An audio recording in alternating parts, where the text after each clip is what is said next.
अस्सलाम वालेकुम एस्पायरेंट्स। आज हमारा टॉपिक नंबर 2 है सोशोलॉजिकल सीरीज़ में। सोशोलॉजी की सीरीज़ में तो जो उसका नाम है वो है कल्चर। तो इसकी मीनिंग, करैक्टरिस्टिक्स, सारी चीज़ें डिस्कस करते हैं। सबसे पहले कल्चर जो है वो क्या है। कल्चर जो है वो एक collection of beliefs, values, customs, traditions, behaviours और कुछ शेयर्ड नॉलेज जो होती है उसके मतलब ग्रुप ऑफ पीपल जो इसको डेवलप करते हैं और जनरेशन टू जनरेशन जो चलता आता है उसको हम कल्चर कहते हैं। सो कल्चर जो है वो कोई भी हो सकता है, किसी का भी कल्चर हो सकता है, जिसमें अगर हम वेस्ट के कल्चर की बात करें, ईस्ट साउथ सारे कल्चर्स उससे मुराद हो सकते हैं। तो कल्चर में भी जो है वो जो इसके करैक्टरिस्टिक्स हैं वो एक तो वेरिएबल है, मतलब कि वेरी करता है जनरेशन टू जनरेशन। फिर कल्चर जो है वो लर्न किया जाता है, वो सीखा जाता है। और फिर है कल्चर इज़ सोशल। कल्चर जो है वो सोशल होता है, मतलब सारे उसे जो है वो फॉलो करते हैं। फिर जो है कल्चर शेयर भी किया जा सकता है और फिर ट्रांसमिसिव है, मतलब कि वो चलता आता है, जनरेशन टू जनरेशन चलता आता है, जैसे सदियों से चलता आ रहा है। ठीक है। फिर डायनेमिक्स भी होता है, उसमें बहुत ज़्यादा डायनेमिक्स होते हैं। और एट द लास्ट कल्चर जो है अडाप्टिव भी होता है, मतलब कि कल्चर जो है वो अडॉप्ट किया जा सकता है। जिस तरह से मॉडर्न कल्चर या वेस्टर्न कल्चर को सब अडॉप्ट कर रहे हैं, उनके पहनने ओढ़ने को, उनके बिलीव्स को, जो तो ये सारे जो हैं वो करैक्टरिस्टिक्स है। फिर हम टाइप्स पे आते हैं। कल्चर के दो टाइप्स है, जिसमें फर्स्ट टाइप जो है वो मटेरियल कल्चर है और सेकंड जो है वो नॉन मटेरियल है। सबसे पहले हम मटेरियल कल्चर को देखते हैं। मटेरियल कल्चर जो है वो रेफ़र करता है टेंजिबल और physical aspects of a society's culture. Society के कल्चर के एस्पेक्ट्स को देखता है। It includes all the physical artifacts, objects and technology that people create and use in their daily lives. These materials elements reflect the practical needs, beliefs and values of the society. अब material और non material को simply समझने के लिए आप ये देख लें, जो मटेरियलिस्टिक चीज़ें होती हैं तो उनको हम मटेरियल कल्चर कह सकते हैं, और जो हमें मतलब नॉन मटेरियल चीज़ें होती हैं हम उनको मतलब कि उस कल्चर के हिसाब से समझ सकते हैं। ठीक है। मटेरियल कल्चर की जो एग्जांपल है टूल्स में आती है, जिसमें technology, clothing, architecture, art, food, transportation और इसके अलावा फिज़िकल ऑब्जेक्ट्स जो हमें नज़र आते हैं वो मटेरियल कल्चर में आते हैं। नॉन मटेरियल कल्चर को हम ऐसे समझ सकते हैं जिसमें इनटेंजिबल एस्पेक्ट्स होते हैं, उसमें टेंजिबल एस्पेक्ट्स होते हैं। ठीक है। It consist of abstract ideas, जिसमें norms, values, beliefs, languages, customs, rituals, जो चीज़ें हैं तो सही लेकिन नज़र नहीं आती, बिहेवियर और इंट्रैक्शंस। ठीक है। एग्जाम्पल जो है beliefs in religious practices, moral values, social norms, जिसमें manners, etiquettes, languages, world views और ट्रेडिशंस और सारी नॉलेज जो है वो शेयर की जाती है एजुकेशन के थ्रू, वो सारी आती है। ठीक है। वर्ड से भी हम कभी कभार चीज़ों को समझ सकते हैं, तो ऐसे आप समझ लें। फिर आता है फंक्शंस ऑफ कल्चर। कल्चर के क्या फंक्शंस हैं। सबसे पहले कल्चर जो है वो नॉलेज के थ्रू ट्रांसफ़र होता है। फिर इसकी जो सिचुएशन है वो बिल्कुल डिफ़ाइन होती है। फिर बिहेवियर पैटर्न्स को वो प्रोवाइड करता है। और फिर मोल्ड्स पर्सनैलिटी। ये सिंपल है, इतना कॉम्प्लेक्स नहीं है। ठीक है। Elements of culture. कल्चर के क्या एलिमेंट्स हैं, ये सिंपल है, बहुत ज़्यादा आते हैं। तो नॉर्म्स, वैल्यूज़, बिलीव्स, सैंक्शंस और कस्टम्स। ठीक है। टाइप्स ऑफ सोशल नॉर्म्स भी, जिसमें फोक वेज, मोर्स, लॉज, टैबू। तो जिसमें मतलब कि सोशल नॉर्म्स जो हैं वो फोक वे क्या होता है, norms that stems from and organise casual interactions आपको कैसे करनी चाहिए ये हमें फोक वे दिखाता है। और मोर जो है वो norms that structure that differences between right and wrong, मतलब सही और गलत में फ़र्क। लॉज जो है वो हमें norms that is formally inscribed at the state of federal level, जो फेडरल है वो हमें सिखाती है कि आपके क्या लॉज हैं, कि आपको कहाँ मतलब क्राइम नहीं करना, ये सारी चीज़ें नहीं करनी। टैबू जो है वो हमें क्या सिखाता है, स्ट्रॉन्ग नेगेटिव नॉर्म्स होते हैं, violation results in extreme discuss.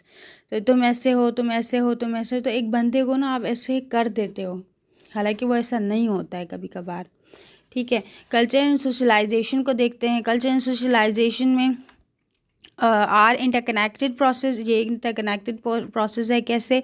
Culture is shared set of beliefs, values, norms and practices that society passes on to its members. Culture जो है वो सोसाइटी में घूमता रहता है और प्रैक्टिस भी किया जाता है, तो ये आपस में इस तरह से इंटरकनेक्टेड है। फर्स्ट फॉर्मल सोशलाइजेशन होती है, नॉन फॉर्मल सोशलाइजेशन होती है।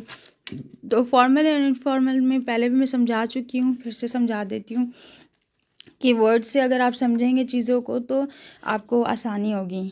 फॉर्मल जो है वो हम फॉर्मली जैसे रिएक्ट करते हैं, और नॉन फॉर्मल जो है वो हम जिस तरह से बिल्कुल ही जहाँ पे हमें बिल्कुल फॉर्मल नहीं होना पड़ता, हम जैसे बिहेव करना चाहें, अगर थके थकाए जिस तरह से हम घर में बैठते हैं और ऑफिस में हम ऐसे नहीं बैठ सकते, तो ऑफिस वाला जो बिहेवियर है फॉर्मल, और नॉन फॉर्मल जो है वो हम घर में नॉर्मली जैसे होते हैं। ठीक है, फॉर्मल सोशलाइजेशन जो है refers to deliberate and structure processes of learning and socialisation that take place in formal setting such as school, educational institutions and specialised training programmes. ठीक है, तो फॉर्मल सोशलाइजेशन जो है वो स्कूल्स, एजुकेशनल इंस्टीट्यूशंस इनमें दी जाती है। नॉन फॉर्मल सोशलाइजेशन जो है वो कहाँ होती है? in spontaneous way in which individuals learn and internalize cultural values and norms outside of formal educational setting. जो हम मतलब कि हम घर में भी सीखते हैं कि आपको यहाँ ऐसे बात नहीं करनी है, आपको तमीज़ से रहना है, आपको ऐसे बिहेव करना है, आपको यहाँ ऐसे चल के करना है, तो ये सारा जो है हम घर से सीखते हैं। ठीक है, ट्रांसमिसिव ऑफ कल्चर, कल्चर जो है वो ट्रांसमिशन होता है। किस तरह से ट्रांसमिशन होता है? Refers to the process through which culture is pass down from one generation to the next, क्योंकि वो जनरेशन टू जनरेशन जो है वो पास होता आ रहा है कि हमारे जो दादा का कल्चर था वही हमारा कल्चर है और उनके दादा का कल्चर भी वही था। इस तरह से it occurs through various means including language, story telling, rituals, education and observation of role models within the society. तो ये जो है ट्रांसमिसिव कल्चर तो हमें समझ आ गया। फिर है कल्चर रिलेटिविज़म। क्या होता है कल्चर रिलेटिविज़म? जो है ये एक पर्सपेक्टिव है जो हमें डिफरेंट कल्चर्स के व्यू देता है as equally valid and deserving और रिस्पेक्ट, कि रिस्पेक्ट जो हर कल्चर है उसकी हमें रिस्पेक्ट करनी चाहिए।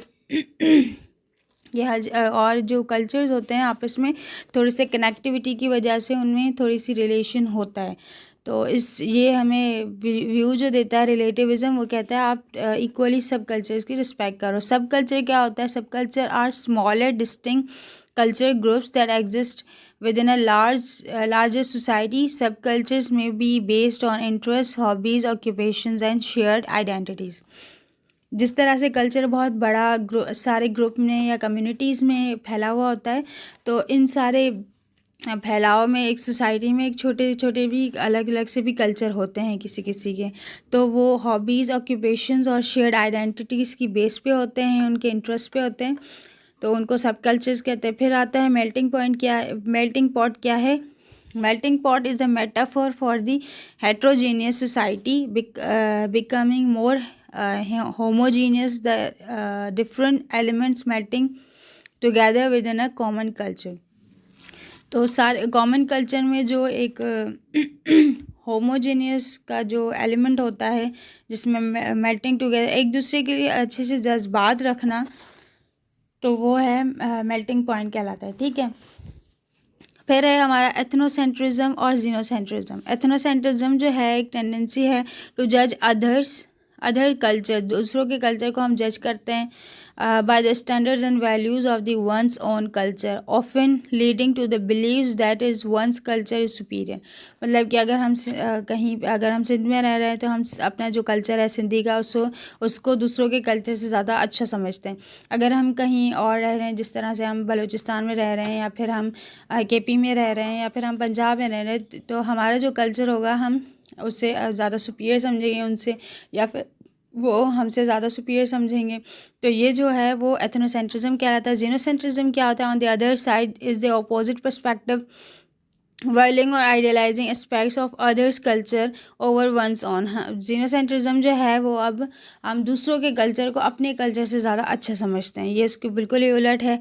कल्चर लैग क्या होता है? Culture lag refers to the time gap that occurs when material culture, technology, tools advances faster than non-material culture. As a result, social behaviors and attitudes may struggle to keep pace with rapid technology advancement. मतलब कि अपने culture को एक gap दे देना और materialistic culture जो है जिसमें टेक्नोलॉजिकल टूल्स आजकल हर चीज़ की एडवांसमेंट हो रही है तो हम वहीं जाएं, अपने कल्चर को छोड़ें, वहाँ पे थोड़ी नॉन मटीरियल चीज़ें भी लाएं। तो सर जो मिक्सडअप है इन सब चीज़ों का जो सोशल बिहेवियर और एटीट्यूड्स में स्ट्रगल पैदा करती है वो कल्चर लैग होता है। High culture and popular culture में क्या फ़र्क है? High culture refers to the culture, expressions, and activities typically associated with the intellectual and elite segment of a society, such as the classical music, opera, और literature and fine arts. High culture जो है वो जो भी overall society में चल रहा है जिसमें जैसे कि क्लासिकल म्यूज़िक और लिटरेचर ये सारी चीज़ें उसको कहते हैं। और पॉपुलर कल्चर जो है इनकम्पासेस कल्चर एलिमेंट्स को देखता है जिसमें लार्जर मेन स्ट्रीम ऑडियंस होती है, म्यूज़िक होता है, मूवीज़ होता है, फैशन होता है और एंटरटेनमेंट होती है। फिर आती है लास्ट मल्टी कल्चरलिज्म, आइसिमिलेशन और एक्यूलेटरेशन। ठीक है, मल्टी कल्चरलिज्म के नाम से ही समझ आ रहा है बहुत ज़्यादा cultures promote the coexistence and celebrations of diverse culture backgrounds within a society, recognising and valuing their contributions. मतलब बहुत ज़्यादा कल्चर जो हैं एक ही सोसाइटी में हों और वो अपने जो बैकग्राउंड्स हैं उनको सेलिब्रेट करते हो और उनको उनके कॉन्ट्रीब्यूशंस को वैल्यू करते हैं, वो मल्टी कल्चरलिज्म आता है। फिर आइसिमिलेशन क्या होता है? Refers to the process of individuals from different culture adopting the dominant culture's norms and leaving behind aspects of their own culture. मतलब कि अपना एक एस्पेक्ट छोड़कर जाएंगे, उस प्रोसेस को हम कहते हैं आइसिमिलेशन। फिर एक्यूलिट्रेशन मतलब वो involves mutual influence where both culture adopt certain elements from one and other through sustain contact. मतलब अगर मतलब किसी और कल्चर के बंदे से मेरी फ्रेंडशिप है, मेरी मतलब लड़की से मेरी फ्रेंडशिप है तो आधा वो मेरा अडॉप्ट करेगी, आधा मैं उसका अडॉप्ट करूँगी। अगर हम दोनों को आपस में ये इंटरेस्ट होगा इसका कल्चर का तो इसको हम एक्यूलिट्रेशन कल्चर कहते हैं। ठीक है, if you have any question regarding this topic culture, so you can comment in comment section. So thank you for watching our video. If you like our video then like, share and subscribe.